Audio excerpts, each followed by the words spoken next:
নমস্কার। আপনারা নিশ্চয়ই সুস্থ আছেন, ভালো আছেন।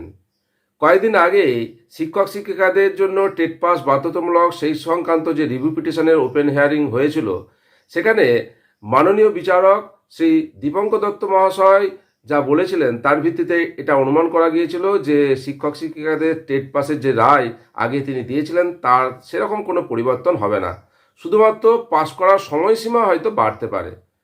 আজকে সেই রিভিউ পিটিশনের রায়দান হয়ে গেছে এবং সেই রায়দান থেকে স্পষ্ট হয়ে গেছে যে শিক্ষক শিক্ষিকাদের টেট পাস করতেই হবে।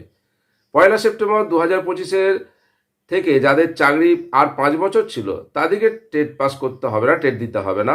বাকি সমস্ত শিক্ষক শিক্ষিকাদের টেট পাস করতে হবে এবং তার সময়সীমা 31 আগস্ট 2028, অর্থাৎ আরও 1 বছর সময়সীমা বাড়ানো হলো। এই প্রসঙ্গে একটা কথা মনে রাখতে হবে যে ভোটের সময় কেন্দ্রীয় শিক্ষামন্ত্রী ধর্মেন্দ্র প্রধানজি পশ্চিমবঙ্গে এসেছিলেন এবং তিনি এই টেট বিষয়ে বলেছিলেন যে নিশ্চয় কোনো পথ বা উপায় খুঁজে বার করা হবে। এখন দেখার বিষয় কেন্দ্র এ বিষয়ে কি পথ বা উপায় খুঁজে বার করেন।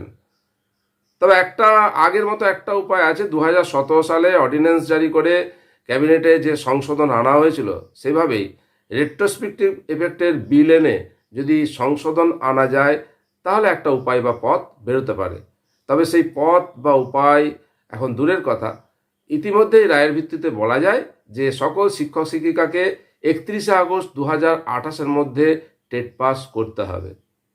টেট সংক্রান্ত কোনো নতুন আপডেট যদি সামনে আসে তা আপনাদের সঙ্গে শেয়ার করব। আপনারা সকলে সুস্থ থাকুন, ভালো থাকুন।